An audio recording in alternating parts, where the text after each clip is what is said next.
பாஜக அதிமுக கூட்டணி அமைந்ததாக அமித்ஷாவும் எடப்பாடி பழனிசாமி அவர்களும் அறிவித்திருந்தாலும் கூட அதிகாரபூர்வமாக திரு எடப்பாடி பழனிசாமி அவர்கள் கூட்டணி ஆட்சிக்கு அதிமுக உடன்பட்டு இருக்கிறது என்று இதுவரையில் வெளிப்படையாக பேசவில்லை என்பதுதான் யதார்த்தமான உண்மை. பாஜக தரப்பில் தான் மீண்டும் மீண்டும் இது சொல்லப்படுகிறதே தவிர அதிமுக தரப்பில் யாரும் சொல்லவில்லை.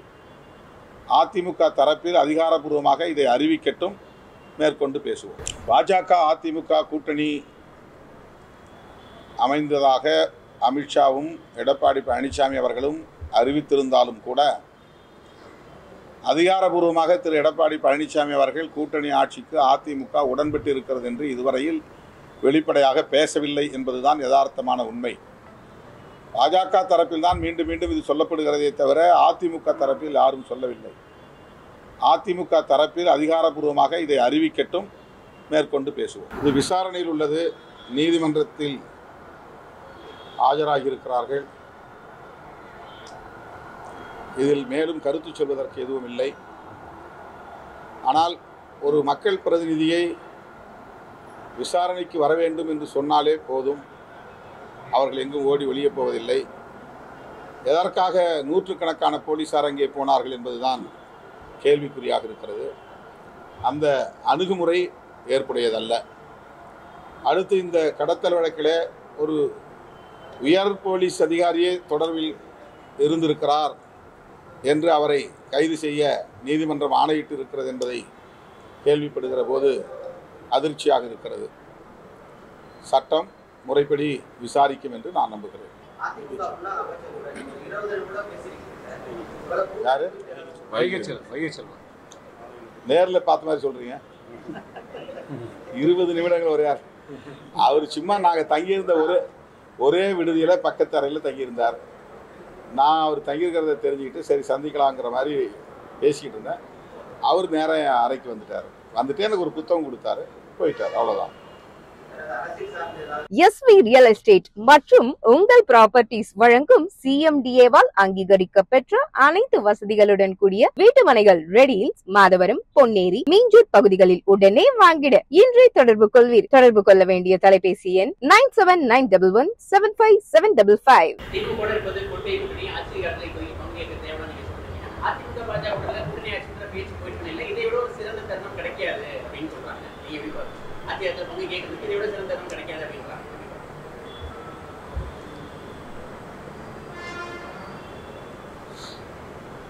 பாஜக அதிமுக கூட்டணி அமைந்ததாக அமித்ஷாவும் எடப்பாடி பழனிசாமி அவர்களும் அறிவித்திருந்தாலும் கூட அதிகாரபூர்வமாக திரு எடப்பாடி பழனிசாமி அவர்கள் கூட்டணி ஆட்சிக்கு அதிமுக உடன்பட்டு இருக்கிறது என்று இதுவரையில் வெளிப்படையாக பேசவில்லை என்பதுதான் யதார்த்தமான உண்மை. பாஜக தரப்பில் தான் மீண்டும் மீண்டும் இது சொல்லப்படுகிறதே தவிர அதிமுக தரப்பில் யாரும் சொல்லவில்லை.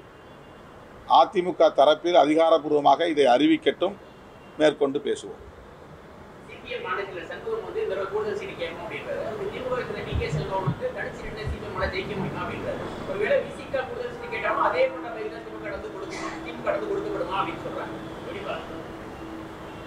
இது தேர்தலுக்கு இன்னும் பல மாதங்கள் உள்ளன.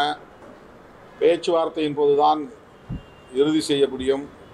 முன்கூட்டியே இதில் நாம் யூகமாக கருத்துக்களை சொல்ல முடியாது. கூடுதலாக தொகுதிகள் கேட்போம் என்பது புதிய முழக்கம் அல்ல.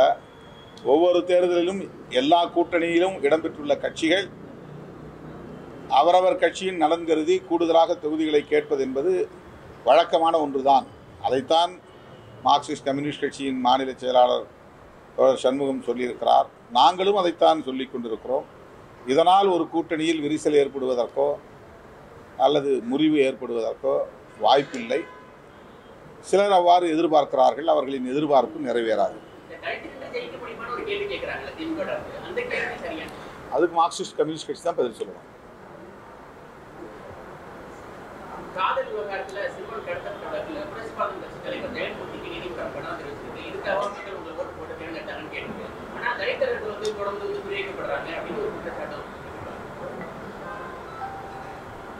இது விசாரணையில் உள்ளது. நீதிமன்றத்தில் ஆஜராகியிருக்கிறார்கள். இதில் மேலும் கருத்து சொல்வதற்கு எதுவும் இல்லை. ஆனால் ஒரு மக்கள் பிரதிநிதியை விசாரணைக்கு வர வேண்டும் என்று சொன்னாலே போதும், அவர்கள் எங்கும் ஓடி வெளியே போவதில்லை. எதற்காக நூற்றுக்கணக்கான போலீசார் அங்கே போனார்கள் என்பதுதான் கேள்விக்குறியாக இருக்கிறது. அந்த அணுகுமுறை ஏற்புடையதல்ல. அடுத்து இந்த கடத்தல் வழக்கில் ஒரு உயர் போலீஸ் அதிகாரியே தொடர்பில் இருந்திருக்கிறார் என்று அவரை கைது செய்ய நீதிமன்றம் ஆணையிட்டு இருக்கிறது என்பதை கேள்விப்படுகிற போது அதிர்ச்சியாக இருக்கிறது. சட்டம் முறைப்படி விசாரிக்கும் என்று நான் நம்புகிறேன். கடந்த 11 ஆண்டுகளில் மோடி அவர்களின் தலைமையிலான பாஜக அரசு இஸ்லாமியர்களுக்கு எதிரான தாக்குதலை, கிறிஸ்தவர்களுக்கு எதிரான தாக்குதல்களை, அவர்களுக்கு எதிரான வெறுப்பு அரசியலை தொடர்ந்து நடத்தி வருகிறது என்றாலும் கூட உள்ளீட்டளவில் அரசமைப்பு சட்டத்திற்கு எதிரான தாக்குதல்களையே அது தொடர்ந்து நடத்தி வருகிறது. இதை உணர்ந்து கொள்வதன் மூலம்தான் நாட்டையும் மக்களையும் காப்பாற்ற முடியும். வெளிப்புறத்திலிருந்து தேசத்திற்கு வருகிற ஆபத்தை விட பாகிஸ்தான் போன்ற அண்டை நாடுகளால் நம் தேசத்திற்கு வரும் ஆபத்தை விட பாஜக, RSS போன்ற அமைப்புகள் பின்பற்றும்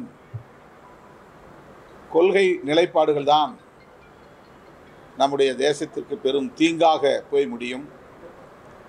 அந்த அளவுக்கு மிகவும் ஆபத்தான மக்கள் விரோத நடவடிக்கைகளில் தொடர்ந்து மோடி அவர்களின் தலைமையிலான இந்த பாசிச பாஜக அரசு ஈடுபட்டு வருகிறது. குடியுரிமை திருத்த சட்டமாக இருந்தாலும், அண்மையிலே நிறைவேற்றப்பட்ட வக்ஃபு திருத்த சட்டமாக இருந்தாலும், முத்தலாக் சட்டமாக இருந்தாலும், அரசமைப்பு சட்டத்தின் உறுப்பு எண் 370 நீக்கமாக இருந்தாலும், இவை அனைத்தும் முஸ்லிம்களுக்கு மட்டும் எதிரானதல்ல, அரசமைப்பு சட்டத்திற்கும் எதிரானது. அதனை நாட்டு மக்களுக்கு உணர்த்தும் வகையில், அரசியல் அரங்கில் இது குறித்து விரிவான விவாதம் நடத்தும் வகையில் விடுதலை சிறுத்தைகள் மதச்சார்பின்மை காப்போம் பேரணியை நடத்தியிருக்கிறோம். எதிர்வரும் சட்டமன்ற பொதுத் தேர்தலில் மதசார்பற்ற முற்போக்கு கூட்டணி மக்கள் நல்லாதரவோடு மாபெரும் வெற்றியை பெறும். இந்த மதசார்பற்ற முற்போக்கு கூட்டணி அங்கமுகிக்கும் இந்தியா கூட்டணி கட்சிகள் தேசிய அளவில் RSS, பாஜக உள்ளிட்ட சங் பரிவார் அமைப்புகளின் இந்த நடவடிக்கைகளை கடுமையாக எதிர்க்க வேண்டும், அவர்களின் சதித்திட்டங்களை முறியடிக்க வேண்டும் என்று மீண்டும் விடுதலை சிறுத்தைகள் கட்சியின் சார்பிலே வலியுறுத்துகிறேன். 12 தீர்மானங்களை நிறைவேற்றியிருக்கிறோம். வக்ஃபு திருத்த சட்டத்தை திரும்பப் பெற வேண்டும், குடியுரிமை திருத்த சட்டத்தை திரும்பப் பெற வேண்டும், ஜம்மு காஷ்மீர் ஆகிய மாநிலங்களை மீண்டும் மாநிலமாக அறிவிக்க வேண்டும், மத வன்முறை தடுப்பு சட்டம் கொண்டு வர வேண்டும் போன்ற 12 தீர்மானங்களை நிறைவேற்றியிருக்கிறோம். இந்த தீர்மானங்களை விளக்கி அனைத்து மாவட்டங்களிலும் பொதுக்கூட்டங்கள் நடத்தப்படும். பல்வேறு அமைப்புகளை சார்ந்த, தோழமை கட்சிகளை சார்ந்த தலைவர்களை, ஆங்காங்கே மாவட்ட அளவிலான தலைவர்களை அழைத்து இந்த தீர்மான விளக்க பொதுக்கூட்டங்கள் நடைபெறும் என்பதை தெரிவித்துக் கொள்கிறேன். அடுத்து வருகிற ஜூன் 24ஆம் தேதி விடுதலை சிறுத்தைகள் கட்சியின் சார்பில் ஆண்டுதோறும் வழங்கப்படுகிற விருதுகள் வழங்கும் விழா நடைபெற உள்ளது. சென்னை கலைவாணர் அரங்கில் நடைபெறும் அந்த விழாவில் 7 விருதுகள் வழங்கப்படுகின்றன. அம்பேத்கர் சுடர், பெரியார் ஒளி, மார்க்ஸ் மாமணி, காமராஜர் கதிர், அயோத்திதாசர் ஆதவன், காயிதே மில்லத்து பிறை, செம்மொழி ஞாயிறு என்கிற இந்த 7 விருதுகளுக்கும் ஏற்கனவே விருது பெறும் சான்றோர் யார் யார் என அறிவித்திருக்கிறோம்.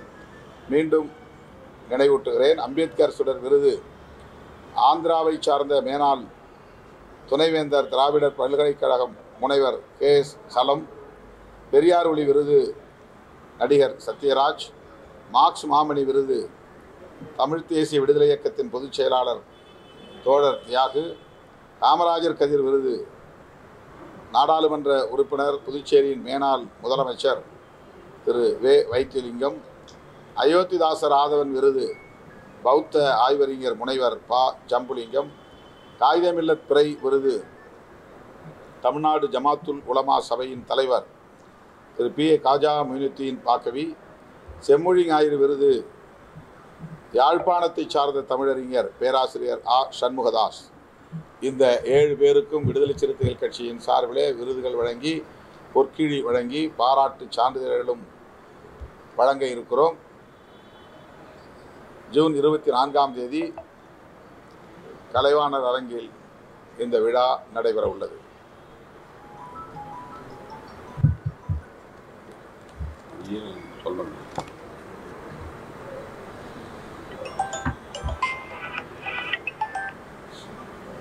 ஈரான் மீது இஸ்ரேல் நடத்திய தாக்குதல் உலகளவில் பதற்றத்தை ஏற்படுத்தியுள்ளது.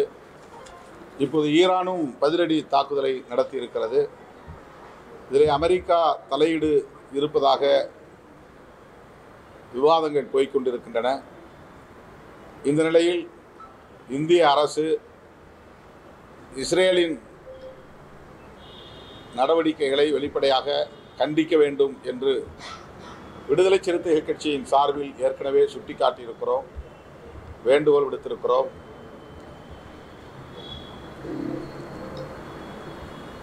இஸ்ரேல் ஆதரவு நிலைப்பாடு என்பது இந்தியாவுக்கு பாதுகாப்பானது அல்ல. எனவே இந்திய அரசு அமைதி காத்து வேடிக்கை பார்க்காமல் உலக அமைதியை நிலைநாட்டுவதற்கு ஏதுவாக இஸ்ரேலின் நடவடிக்கையை வெளிப்படையாக கண்டிக்க வேண்டும் என்று மீண்டும் வலியுறுத்துகிறோம்.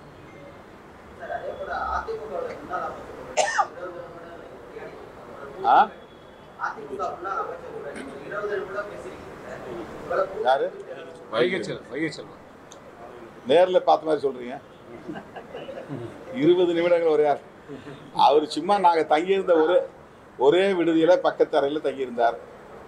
நான் அவர் தங்கியிருக்கிறத தெரிஞ்சுக்கிட்டு சரி சந்திக்கலாங்கிற மாதிரி பேசிக்கிட்டு இருந்தேன். அவர் நேரம் அறைக்கு வந்துட்டார். வந்துட்டு எனக்கு ஒரு புத்தகம் கொடுத்தாரு, போயிட்டார். அவ்வளோதான். இல்லை இல்லை அவர் இலக்கியம் சார்ந்து நிறைய நூல்கள் எழுதியிருக்கிறார். திருக்குறளுக்கு வந்து பொழிப்புரை ஆங்கிலத்தில் இருக்கிறேன், தமிழில் இருக்கிறேன். அந்த நூலெல்லாம் விரைவில் வெளியிட போகிறேன். சங்க இலக்கியம் தொடர்பாக 2500 பக்கங்களில் நான் பொழிப்புரை எழுதியிருக்கேன், அதை வெளியிட போகிறேன். இந்த புத்தகம் உங்களுக்கு கொடுக்கணும். எனக்கு 2-3 புத்தகம் வச்சுருந்தேன். அதில் 2 புத்தகத்தை இன்னொருத்தர் கொடுத்துட்டேன்.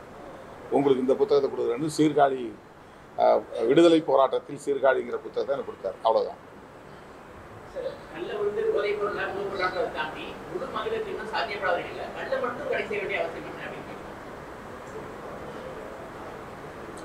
இந்த கேள்விக்கு முதல்வர் தான் பதில் சொல்லணும்.